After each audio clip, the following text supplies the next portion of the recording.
जय Hind guys and सभी को सबसे पहले best of luck for the एफकेट एग्ज़ाम। सभी को देखो अपने बारे में पता होता है कि भाई उसका बंदे का एग्ज़ाम क्लियर होगा कि नहीं होगा। ठीक है, तो कुछ बच्चे तो होंगे जिन्होंने तैयारी की होगी, अच्छे से जेन्युइनली तैयारी की होगी और उनका एग्ज़ाम क्लियर होगा ही होगा। ठीक है, कुछ बच्चे बॉर्डर लाइन वाले केस पे होंगे कि उनका हो भी सकता है अगर वो एग्ज़ाम टाइम पे थोड़ा लाइक कॉमन सेंस लगाई उन्होंने, है ना। कुछ कुछ क्वेश्चंस के अंदर कॉमन सेंस की ज़रूरत होती है। अगर आपने वो चीज़ लगाई तो आपका बड़े आराम से हो जाएगा। ठीक है, तो मैं आपको कुछ टिप्स दे रहा हूँ। ज़्यादा इंपॉर्टेंट देखो, ये इंपॉर्टेंट आपको याद करना नहीं है सब जो भी मैं बता रहा हूँ, बस अपने दिमाग के अंदर रखना। कहीं ना कहीं आपको एग्जाम में क्वेश्चन दिखाई देगा और वो क्वेश्चन हो जाएगा। ठीक है, तो बहुत ही इंपॉर्टेंट टिप्स हैं, छोटी छोटी सी टिप्स हैं, तो वो प्लीज नोट डाउन कर लेना, क्योंकि मैं जो बताने जा रहा हूँ यूजुअली आपको यूट्यूब पे कहीं मिलेगा नहीं। ठीक है, क्योंकि वो मेरी खुद की ट्रिक्स हैं, लाइक सेल्फ मेड ट्रिक्स हैं वो। ठीक है, तो उनको यूज करो, उनको यूज करना एग्जाम के अंदर, डेफिनेटली आपको फायदा होगा। ठीक है, ये वाली चीज है। तो गई सबसे पहले मैं आपको एक टिप्स दूंगा, वो उस टिप का नाम है टाइम एंड वर्क की टिप, है ना। टाइम एंड वर्क क्या है गाइस? देखो, टाइम एंड वर्क के जब भी कभी क्वेश्चन आएगा बहुत ही लंबा सा आएगा कि ए इतने दिन में काम करता है, बी इतने दिन में करता है, सी इतने दिन में करता है, तो ए बी को मतलब इस तरीके से बहुत लंबा चौड़ा करके वो देगा। सबको सॉल्व सॉल्व करना सबको आता है। ठीक है, द थिंग इज टाइम, है ना। आपको टाइम बचाना है अपना, और दूसरी बात कॉमन सेंस किस तरीके से एग्जाम के अंदर लगानी है, वो वाली चीज मैं यहाँ पे बताने के लिए आया हूँ। ठीक है, देखो इस वाली वीडियो को देखो एक बार, जो मैं अभी आपको मिलेगा, इसको देखो।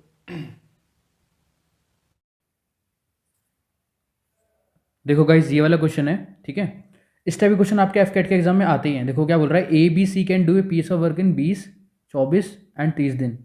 दे under to do a piece of work, इतने इतने पैसे में वो कुछ काम करेंगे, एक कोई कोई भी काम है। तो they began the work together, but B left 2 days before the completion of work and C left 5 days before completion of the work. इस टाइप के क्वेश्चन आपके एग्जाम में आते हैं, आपको पता है। तो पूछ क्या रहा है वो कि ए का शेयर कितना होगा। अब थोड़ा दिमाग लगाने वाली बात है, एक बंदा ए है, एक बंदा बी है, एक बंदा सी है। अब खुद बताना, कोई ये 20 दिन में काम कर रहा है, ये 24 दिन में काम कर रहा है, ये 30 दिन में काम कर रहा है। तो सबसे तेज काम कौन कंप्लीट करके दे रहा है? बी करके दे रहा है। ऑब्वियस सी बात है, सबसे तेज काम बी कर रहा है। ऊपर से इन्होंने ये और बोल दिया कि बी जो है ना वो 2 दिन पहले छोड़ के जा रहा है और सी 5 दिन पहले छोड़ के जा रहा है काम कंप्लीट होने से पहले। ठीक है, अगर इसको वैसे इक्वेशन से सॉल्व किया जाए तो बहुत टाइम टेकिंग वाला क्वेश्चन है ये, बहुत टाइम लगेगा आपका। फिर भी एक बार मैं इक्वेशन बता देता हूँ कि किस तरीके की बनेगी। ए प्लस बी प्लस सी, समझो कोई एन दिन काम करते हैं, और b इंटू 2 ये माइनस में हो जाएगा और ये हो जाएगा c इंटू 5। ठीक है, इस तरीके से क्वेश्चन सॉल्व होगा। बट अपने को क्या है, अपने को कॉमन सेंस से करना है। कॉमन सेंस कैसे होगी बताओ? सबसे ज़्यादा काम a कर रहा है। ठीक है, अगर 5400 इतने रुपए हैं, तो इसको अगर 3 इक्वल पार्ट में भी डिवाइड करोगे तो कितना कितना मिलेगा? 1800। तीनों को कितना मिलना चाहिए? 1800। और ए सबसे ज़्यादा काम कर रहा है, तो सबसे ज़्यादा पैसा किसको मिलना चाहिए? ए मतलब 1800 से भी आंसर जो है वो बड़ा होगा, तो ये भी आंसर नहीं होगा, ये भी आंसर नहीं होगा, ये दोनों आंसर हो सकते थे। लेकिन इसको अगर डिवाइड बाई 3 करोगे, इक्वल इक्वल पैसे बांटोगे, तब भी 1800, तो ये भी कैंसिल हो गया। ऑब्वियसली आंसर ये हो गया। आगे बात समझ में, मतलब ईजी था, डुएबल था। ठीक है, चलते हैं। देख लिया आप लोगों ने। ठीक है, तो मतलब आपको दिमाग अपना खुला रखना है, लाइक कि क्वेश्चन आएगा तो ये नहीं कि सीधा पेन उठा के करने लग गए, सॉल्व करने लग गए, हम तो भाई पूरा सॉल्व ही करेंगे। यार एग्जामिनर आपके सामने ही क्वेश्चन दिया हुआ है, आपके सामने ही आंसर है, आपको सिर्फ ढूंढना है कौन सा है ना। ऐसा नहीं है कि आपको सॉल्व करके दिखाना है उसको, आपको सिर्फ उसको ढूंढना है कि कहाँ पे वो क्वेश्चन मिलेगा मेरे को, बस उसका आंसर मतलब कहाँ पर है, बस आपको ढूंढ के उसको बताना है। पहली टिप हो गई। चलो, तो गाइज आपकी दूसरी टिप या ट्रिक्स जो भी है, ठीक है, वो मेरी ये है कि मैं सबसे पहले जाते ही 3 टेबल लिखता था। किस किस का? देखो 13 का, 17 का और 19 का। 13, 17 और 19 क्यों? क्योंकि ये तीनों क्या है? प्राइम नंबर है। तो प्राइम नंबर में क्या चीज होता है, वो जानबूझ के इस तरीके से देगा कि नीचे प्राइम नंबर आएगा, प्राइम नंबर का मल्टीपल आएगा। ठीक है, एकदम से ढूंढ के बता दो। अब देखो इस टाइप में देखो किस टाइप के कॉमन सेंस वाले क्वेश्चन आएंगे, वो हमेशा मल्टीपल देगा, वो हमेशा मल्टीपल देगा। जैसे कि मैं आपको बताता हूं, जैसे कि 78 है, 78 किसके टेबल में आता है? 13 के टेबल में आता है। उसने जानबूझ के दिया हुआ है 78, उसने जानबूझ के दिया हुआ है कि अगर बच्चा उसे 2 से काटेगा अभी तो भी 13 बच जाएगा, उसको 13 से तब भी उसको करना है। तो डायरेक्ट 13 से करो ना, मतलब आपको मैं बता रहा हूं एक चीज। ठीक है, 13 का टेबल भी याद रखना, उसके जो वैल्यूज है आगे वो भी आपको याद होनी चाहिए, 17 के भी और 19 का भी। अगर याद है तो अच्छी बात है, वरना जाके नोट डाउन कर लेना जो आपको रफ मिलता है। ठीक है, तो गाइस जो भी मैंने आपको टिप बताई है दूसरी वाली, तो इसके बारे में एक क्वेश्चन कर लेते हैं, ताकि आपके माइंड में एक बार वो चीज सेट हो जाए, है ना, कि भाई अगर इस टाइप का भी क्वेश्चन आएगा तो मतलब किस तरीके से करना है अपने को, किस तरीके से उसको देख के और किस तरीके से एकदम फटाक से सॉल्व हो जाएगा। ठीक है, ये वाला हो गया। इसको देखो, तो गाइस यहाँ पे देखोगे आप, the difference between 63% of a number and 45% of the same number is इतना। मतलब देखो क्वेश्चन डूएबल है, बट मैं आपको जो अपना वे बता रहा हूँ वो वाली चीज़ सीख लो आप। 78% ऑफ ए नंबर पूछ रहा है, कोई भी एक, देखो मेरे को नहीं पता, अगर ये वाला स्टेटमेंट भी नहीं दिया हुआ होता इवन देन, तब भी इस क्वेश्चन को करा जा सकता है। कैसे? ऑप्शन के थ्रू बोल रहा हूँ मैं, of a number equals to answer, ये आपका आंसर हो गया। ठीक है, मतलब आपको पता चलेगा कि वो 78 का मल्टीपल है, जो भी आंसर आएगा 78 का मल्टीपल आएगा। ठीक है, यहाँ पे परसेंटेज का साइन हटा देते हैं, इस तरीके से लिखेंगे इसको। तो इसके फैक्टर्स निकाल लो, 2 से कर लो, कितना हो गया 39, और फिर 3 से कर लो 1 और 3। तो आपको पता चलेगा कि वो 2 का, 3 का और किसका 13 का मल्टीपल होगा। जो भी आंसर आएगा उसके अंदर, मतलब वो इन नंबरों से डिवाइड हो जाएगा। जो भी आंसर होगा वो 2 से भी डिवाइड हो जाएगा, ठीक है, वो 3 से भी डिवाइड हो जाएगा, और वो 13 से भी कंप्लीटली मतलब डिवाइड होना चाहिए, तभी ही वो आपका आंसर होगा। पहला रूल, ये आपका रूल है। इस तरीके से आप, क्योंकि यहाँ पर आके वो डिवाइड में आ रहा है ना 78, यहाँ पे डिवाइड में हो रहा है, इसलिए मैं आपको बता रहा हूँ। ठीक है, तो अब सबसे पहले 2 से देखेंगे, तो 2 से तो देखो सारे के सारे ही हैं। 3 से चेक कर लेते हैं एक बार। देखो इसका सम, 3 का डिविजिबिलिटी रूल पता है क्या है? मतलब उसको सिर्फ जो डिजिटल सम करना होता है। ठीक है, तो 3 4 4 और 4 8, और ये हो गया 9 10, तो इसका डिजिटल सम कितना आ गया 1 आ गया। तो ये तो नहीं होगा, ये 3 से डिविजिबल नहीं है। इसका चेक कर लो, ये 9 हो गया और ये 10, 9 और 10 कितना हो गया बताओ? 9, और इसका आ गया 1, तो 10 हो गया, फिर से इसका 1 ही आ रहा है। इसका चेक कर लेते हैं, 7 और ये 7 हो गया, 7 और 7 14, और इसका फिर 5 आ गया डिजिटल सम। इसका डिजिटल सम कितना आ रहा है? ये हो गया आपका 9, और ये हो गया 4 5 6, इसका 6 आ रहा है गाइस। तो केवल एक ही है जो कि 3 से डिविजिबल है, 2 से और 3 से। अगर समझो यहाँ पे 2 ऑप्शन हो जाते तो हम 13 से भी चेक कर लेते। मतलब आप मेरी बात को समझे कि नहीं, इसलिए मैं आपको बोल रहा हूँ कि प्राइम नंबर के 13 के, 17 के और 19 के टेबल लिख के रख लेना, इंपॉर्टेंट है तीनों के तीनों। ठीक है,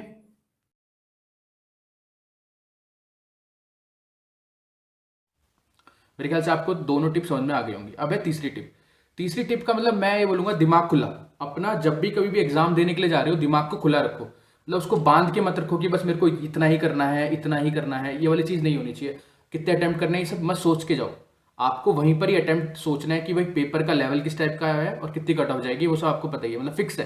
तो कभी भी कम क्वेश्चन मत करो, कभी भी कम क्वेश्चन मत करो। जिसपे भी आपको 50-50% चांस लग रहा है ना, just go for it, just go for it. मतलब हाँ, उसमें तुक्का मारो। अगर आपको 2 ऑप्शन एलिमिनेट हो गए हैं, 2 बच गए हैं, तो कभी भी उस क्वेश्चन को छोड़ना नहीं चाहिए, उस क्वेश्चन को अटेम्प्ट करना ही चाहिए। ये मेरी टिप है, सच बता रहा हूं, काम आएगी। तो गाइज अब आपकी 4th नंबर की टिप ये है कि आपको कुछ डिविजिबिलिटी टेस्ट पता होने चाहिए, ज्यादा नहीं, 3-4 जो इंपॉर्टेंट हैं केवल वो पता होने चाहिए, ताकि आप क्वेश्चन को सॉल्व कर पाओ जल्दी और बच्चों से ज्यादा तेज। दूसरी बात, अगर क्वेश्चन नहीं सॉल्व हो रहा, कुछ नहीं आता आपको क्वेश्चन के अंदर, तो नॉर्मल मैथ आती है कि किससे क्या मल्टीप्लाई हुआ है। तो आप वो जैसे समझो, एक नॉर्मल सा एग्जांपल बता रहा हूं, अगर 11 है उसको 2 से आप मल्टीप्लाई कर रहे हो, तो 11 2 22, ठीक है, मतलब 22 है वो 2 से भी डिविजिबल होगा और 11 से भी होगा। ठीक है, दोनों से हो रहा है। उसी तरीके से जब भी कभी पाई वैल्यू आ जाएगी, पाई क्या होता है 22, तो आपको एकदम से दिमाग में आ जाएगा कि जो आंसर है वो 11 का डिविजिबल होगा, मतलब वो 11 से डिविजिबल हो जाएगा वो आंसर। ठीक है, वो 11 का मल्टीपल होगा। तो वो वाली चीज़ ढूंढनी है, तो ज़्यादा नहीं, इंपॉर्टेंट आपको पता होनी चाहिए। तो मैं आपको कुछ बता देता हूँ अभी, ठीक है, तो वो आप नोट डाउन कर लो। ये वाली वीडियो देख लो आप। देखो अब मैं आपको कुछ डिविजिबिलिटी रूल बता देता हूँ। देखो 2 का तो आपको पता होना चाहिए, क्योंकि मैं बहुत तेज़ पढ़ा रहा हूँ इसलिए आप सभी के लिए, कि कल आपका एग्जाम है इसलिए मैं ये सब बता रहा हूँ फटाफट। 3 का भी आपको पता होना चाहिए, ठीक है। 2 और 3 का तो मेरे ख्याल से आपको बेसिक है, इतना तो आपको पता ही होगा। जो हार्ड है वो बता देता हूँ। एक 7 का देख लो और 13 का। 7 का और 13 का दोनों का सेम है, ठीक है। और एक आपको 11 का पता होना चाहिए, एक आपको 9 का पता होना चाहिए, ये इंपॉर्टेंट है, ठीक है। ऐसे तो आपको 17 का भी पता होना चाहिए, लेकिन वो सब इतना इंपॉर्टेंट नहीं है कि इतने से आपके क्वेश्चन हो जाएंगे, ठीक है। देखो 2 का तो आपको पता है, लास्ट में वो जो भी 2 3 2 4 कितना 6 8 0, ये सब जिसके लास्ट में आएगा, मतलब कोई भी नंबर उसके लास्ट में ही आएगा। और इसमें क्या फाइंड करते हैं, सम। सम करके एक डिजिट आ जाएगा, सिंगल डिजिट, वो 3 के टेबल में आना चाहिए, ठीक है। 7 और 13 का चेक कर लेते हैं। देखो 7 और 13 में क्या रूल है इसका? इसका रूल ये है, इसमें रूल में लिख लेना कि लास्ट की 3 की पेयरिंग करते हैं, लास्ट 3 की पेयर बनाएंगे, और जो बचा हुआ है, जो भी शेषफल बचेगा उसमें से मतलब माइनस कर देंगे। एग्जाम्पल आपको एक एग्जाम्पल के थ्रू बता देता हूँ इसका। एक एग्जाम्पल ले लेते हैं, 2 3 4 2 3, ये ले लिया मैंने नंबर, ठीक है। अब लास्ट की 3 की पेयरिंग करेंगे, ठीक है, कितना हो गया 4 2 3। और हमेशा याद रखना, बिग वाले नंबर में से स्मॉल वाले नंबर को माइनस करना है, बिग वाले नंबर में से, अब इसमें से छोटा नंबर कौन सा हो गया, ये वाला, इसमें से 23 को माइनस कर दो, कितना आ गया 400। क्या 400 7 के टेबल में आता है, नहीं आता, तो ये आंसर नहीं होगा, मतलब ये डिविजिबल नहीं होगा। और ये 13 के टेबल में भी नहीं आता, तो ये भी नहीं होगा। मतलब ये नंबर ना ही 7 से डिविजिबल है, ना ही 13 से डिविजिबल है। एक और क्वेश्चन ले लेता हूँ, क्योंकि गाइस ये वाले आपके एग्जाम में दिखाई देगा, 7 कहीं ना कहीं तो आएगा ही, किसी ना किसी क्वेश्चन में आएगा, सिर्फ ढूंढना है आपको, ठीक है। एक एग्जाम्पल ले लेते हैं, चलो इसको ले लेते हैं, 3 4 2 और 3, 3 पेयर बन गए, ठीक है। अब बाकी इसमें से माइनस कर देंगे, तो 4 2 3 में से -3 कर दोगे, कितना आ गया 420। अब 420 क्या ये 7 के टेबल में आता है, बिल्कुल आता है। क्या ये 13 के टेबल में आता है, बिल्कुल आता है। खत्म बात। मतलब ये पूरा नंबर भी 7 से भी डिविजिबल होगा और 13 से भी डिविजिबल होगा। आगे बात सुनने, चलो बढ़िया है। अब 11 का देख लेते हैं, 11 का डिविजिबिलिटी टेस्ट। देखो गाइस, मेरे को पता है, मेरे को ये सब चीज़ें लाइक लास्ट दिन में, क्योंकि सब काम आएंगी, मैथ है ये बिल्कुल बेसिक। जैसे समझो कुछ भी यहाँ पे लिखा हुआ है, समझो एक नॉर्मल 1 2 3 लिख लेते हैं, 1 2 3 4 5 6, ये एक कोई नंबर हो गया। तो हमें ये चेक करना है कि ये डिविजिबल है कि नहीं है। तो कुछ नहीं करना, एक ऑड वन प्लेस हो गई, इनको ऐड करना है अलग से, जो इवन वाली प्लेस हो गई, इनको अलग से ऐड करना है, एक एक छोड़ के, अल्टरनेटिव। और फिर जो भी बिग वाला जो भी बिग वैल्यू आएगी प्लस करने के बाद, उसमें से स्मॉल वाली को माइनस करना है। कर लेते हैं एक बार। देखो एक एक हो गया 4 + 6 + 2, ठीक है। और माइनस किसको करेंगे, 5 3 और 1, 5 + 3 + 1, इसमें से इसको माइनस करना है बस। अगर वो 11 के मतलब टेबल में आता होगा या डिविजिबल होगा, तो ये पूरा नंबर भी डिविजिबल हो जाएगा। इसको प्लस कर लो, 10 हो गया, ये 12 माइनस 5 6 7 8 और एक 5 6 7 8 एक 9 9, तो इसमें से इसको माइनस करोगे 3 आ रहा है, तो मतलब डिविजिबल नहीं है, तो ये नंबर भी डिविजिबल नहीं होगा। तो एक नंबर ले लेते हैं जो 11 से डिविजिबल हो, आपको पता चल जाए, जैसे 1 2 1 ले लिया, ये डिविजिबल होता है। तो अब फिर से वही, इसको और इसके साथ तो कुछ है ही नहीं, ठीक है, इसके साथ तो यहाँ पे कुछ बचा ही नहीं, तो मतलब 2 - 2 कितना आ गया 0, तो ये भी डिविजिबल है, 0 आ जाए या फिर 11 का कुछ भी मल्टीपल आ जाए, ठीक है, तो वो ही 11 से डिविजिबल होगा। तो 11 का रूल आपको पता चल गया है, चलो बहुत ही बढ़िया। और कौन सा रूल बताना था आपको, 9 का तो मेरे ख्याल से आपको पता होगा। 9 का डिजिटल रूल ये है, सब जो भी कुछ भी नंबर दिया हुआ है सबको प्लस करके देख लो, अगर वो 9 के टेबल से, एग्जाम्पल ले लेता हूँ, 1 8 9 और 2 7 और 3 6, इतना बड़ा नंबर है, बताओ ये 9 से डिविजिबल होगा कि नहीं। कुछ नहीं करना है, 9 9 की पेयरिंग कर लो, ये 9, ये 8 + 1 कितना हो गया 9, ये अकेला 9 हो गया, 7 + 2 ये 9 हो गया, 3 + 6 ये भी 9 हो गया, तो ये पूरा डिविजिबल होगा। मतलब पूरे, या तो इसको अकेले अकेले सम कर लो तब भी 9 ही आएगा, इसको प्लस कर लो, फिर इसको प्लस करने के बाद 9 आ जाए, है ना, या फिर 9 के टेबल में कुछ नंबर आता है वो आ जाए, तो वो 9 से डिविजिबल हो जाता है। ये सब जो भी डिफेंस स्पेक्ट्रम वाले बैच में होंगे उन सभी को ये सब ट्रिक्स पता है, ठीक है, और उनको यूज़ भी करनी आती हैं। चलो आगे चलते हैं, आज के लिए यहाँ पर इतना ही था, नेक्स्ट। ठीक है, तो ये आपको इतना बेसिक सा पता होना चाहिए, इससे ज़्यादा नहीं, कि ऑप्शन दिए हुए हैं आपके सामने, आंसर दिया है, सिर्फ ढूंढना ही तो है, ठीक है। अब आपकी 5वीं या 6ठी जो भी पॉइंट है, ठीक है, वो वाला पॉइंट ये है कि आपको जब भी कभी रीजनिंग का क्वेश्चन देगा वो, ठीक है, खासकर जो जंबल वाले रहते हैं, उसमें क्या चीज़ करता है बच्चा, चारों के चारों सॉल्व करने की कोशिश करेगा, जो चारों जंबल रहेंगे फटाफट सॉल्व करने, नहीं, कोई भी एक ढूंढ लो, सिंगल। अगर आपने एक को, मतलब जो जंबल था वो मिक्स था, उसको आपने सही कर लिया, तो आपको बाकी ऑप्शन से पता चल जाएंगे, ठीक है। ये भी एक छोटी सी टिप है, क्योंकि बच्चे क्या चीज़ करते हैं, क्वेश्चन को देखेंगे फिर पूरा क्वेश्चन को सब एक साथ चारों वर्ड को मत देखो। मतलब मेरा कहना यह है, एक साथ जैसे 4 ऑप्शन होंगे, चारों जंबल होंगे, उनको मत देखो, एक को देखो, एक को सॉल्व करने की कोशिश करो, तो जल्दी हो जाएगा आपका क्वेश्चन, और बच्चों से जल्दी होगा। एक एग्जाम्पल मैं आपको दिखा रहा हूँ, ये वाली वीडियो देखो। तो गाइस जैसे कि आप यहाँ पे देख सकते हो, ये जंबल वाले लेटर वाले क्वेश्चन है, और ये हमेशा आते हैं। तो कभी भी जब भी ऑड वन आउट वाला इस टाइप का क्वेश्चन आएगा, तो आपको सिर्फ एक को ही डिकोड करना है, सिर्फ एक को डिकोड कर लोगे तो सारे अपने आप हो जाएंगे। जैसे इसको डिकोड करने की कोशिश करोगे तो ये क्या बन रहा है, प्रिज्म बन रहा है, ठीक है, फिर ये अपने आप बन जाएंगे। अब आपको पता चल गया कि कुछ मतलब कुछ ऑब्जेक्ट है, या 2D है या फिर 3D है, ये क्या बन गया, क्यूब बन गया, ठीक है, ये क्या बन गया, स्क्वायर बन गया। मतलब किसी से एक को पकड़ के कर लोगे तो सारे अपने आप आपको पता चल जाएगा ये क्या है। अब आपको देखने से पता चल रहा है ये क्या है, कौन है, मतलब सिर्फ एक को सॉल्व करो और अपने आप बाकी हो जाएंगे। अब जैसे कि ये क्या हो गया, प्रिज्म के किस टाइप का होता है, इस टाइप का होता है, ये 3D है एक में, क्यूब किस टाइप का होता है, इस टाइप का होता है, तो ये भी एक 3D स्ट्रक्चर है, स्क्वायर एक 2D स्ट्रक्चर है, और कौन क्या है, एक 3D स्ट्रक्चर है। तो आपका आंसर क्या हो जाएगा यहाँ पे, ये वाला हो जाएगा, ठीक है। एक और क्वेश्चन कर लेते हैं इसी टाइप का, ये प्रीवियस ईयर क्वेश्चन है दोनों एफ कैट के, ठीक है। इसको देखो, इसमें भी वही बोल रहा है, तो सिर्फ एक को पकड़ लो, कोई मीनिंगफुल वर्ड है और ऑड वन आउट फाइंड करना है, एक को पकड़ो और सॉल्व करने की कोशिश करो, क्योंकि अगर आपने दोनों पकड़ लिए तो सॉल्व नहीं होगा, ठीक है। सिर्फ एक को सॉल्व करने की कोशिश करो। आपको दिख रहा होगा कि ये क्या है, मार्च है, यहाँ पे क्या बन गया, ये पूरा नवंबर बन गया, ठीक है। ये क्या बन गया, अगस्त, ठीक है, अगस्त बन गया। ये क्या बन गया, जनवरी बन गया, ठीक है। आगे सुनने, अब फिर इसमें ऑड वन आउट क्या फाइंड करना है, फिर इसमें डेज देख लो, इसमें 31 दिन होते हैं, इसमें 30 होते हैं, इसमें 31 होते हैं, इसमें कितने होते हैं, 31 होते हैं। तो इसमें ये वाला आंसर हो गया नवंबर। मतलब मैं आपको तरीका बता रहा हूँ, केवल एक को सॉल्व करने की कोशिश करो। अगर आप सारे को देखोगे तो क्वेश्चन होगा ही नहीं आपसे वाला, गारंटी दे रहा हूँ, वाला क्वेश्चन होगा ही नहीं। एक को पकड़ो और उसको डिकोड करने की कोशिश करो, बाकी अपने आप हो जाते हैं, ठीक है। ठीक है, मतलब इस तरीके से करना है। बस मैं आपको छोटी छोटी टिप्स दे रहा हूँ, क्योंकि ये सब काम आएंगे आपके एग्जाम के अंदर। जब आप एग्जाम देने बैठोगे ना, तब याद करोगे कि भाई मैंने जो वीडियो देखी थी वो बंदा सही था और उसने बिल्कुल जेन्युइन एडवाइस दी है, ठीक है। चलो, आपकी जो नेक्स्ट टिप है वो है सीरीज वाली टिप।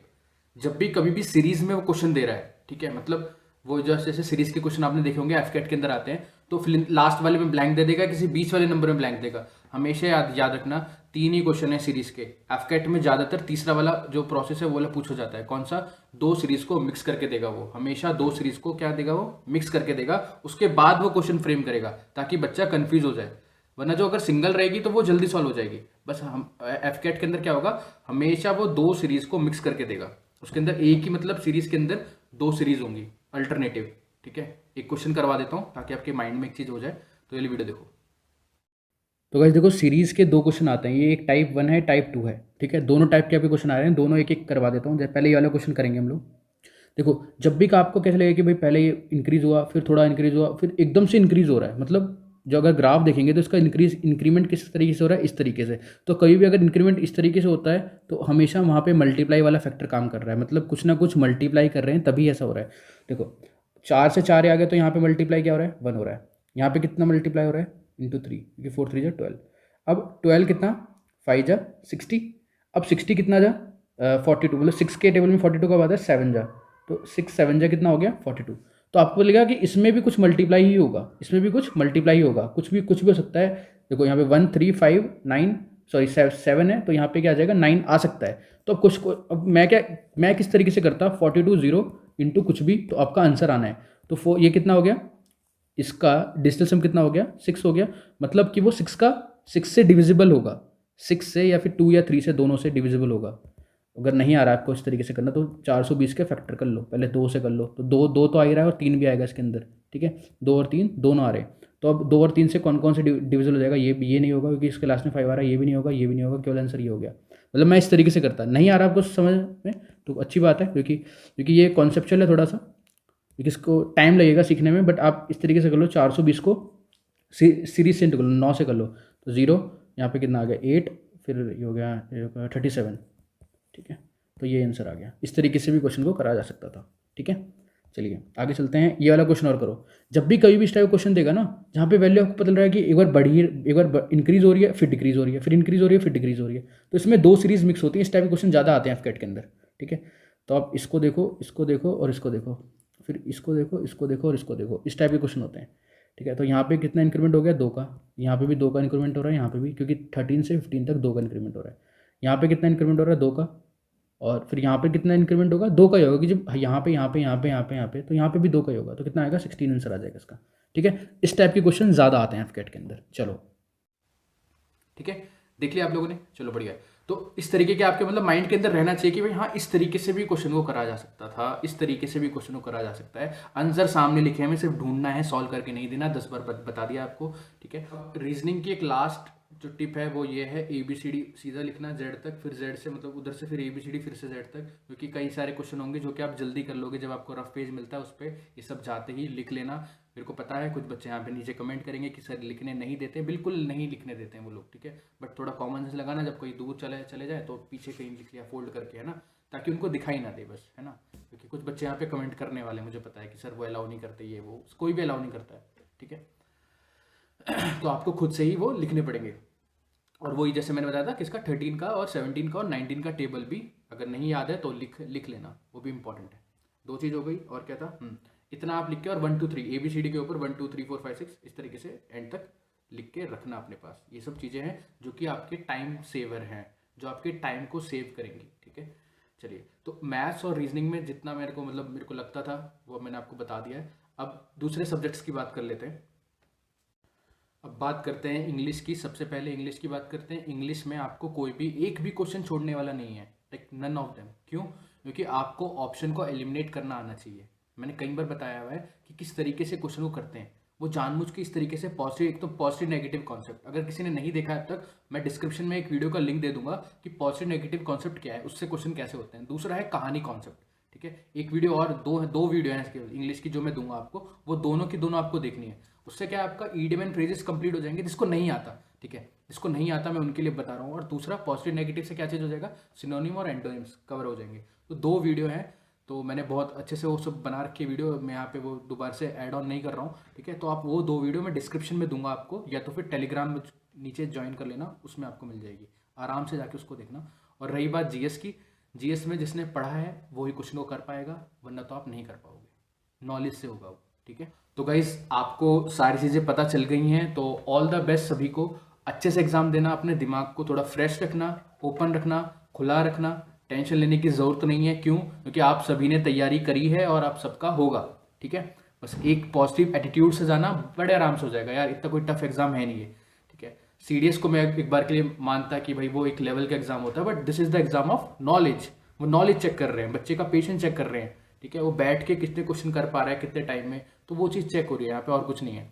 और मतलब जो भी चीज़ है आपके टाइम से वहाँ पे पहुँच जाना। आप अपना एडमिट कार्ड डाउनलोड कर लेना, जो भी आपको फोटो वगैरह लेके जाने हैं, आधार कार्ड, जो भी आईडी कार्ड है, वो सब लेके टाइम से पहले जाके पहुँच जाना, ठीक है। कम से कम 1 घंटा पहले एग्जाम सेंटर पे पहुँच जाना। जल्दी एंट्री लेना, आराम से बैठना, नींद लेना, और पेपर मिलेगा तो बैक करके लिखना है, छुपा के लिखना है, ठीक है। तो ऑल द बेस्ट सभी को, एंड जय हिंद, बाय।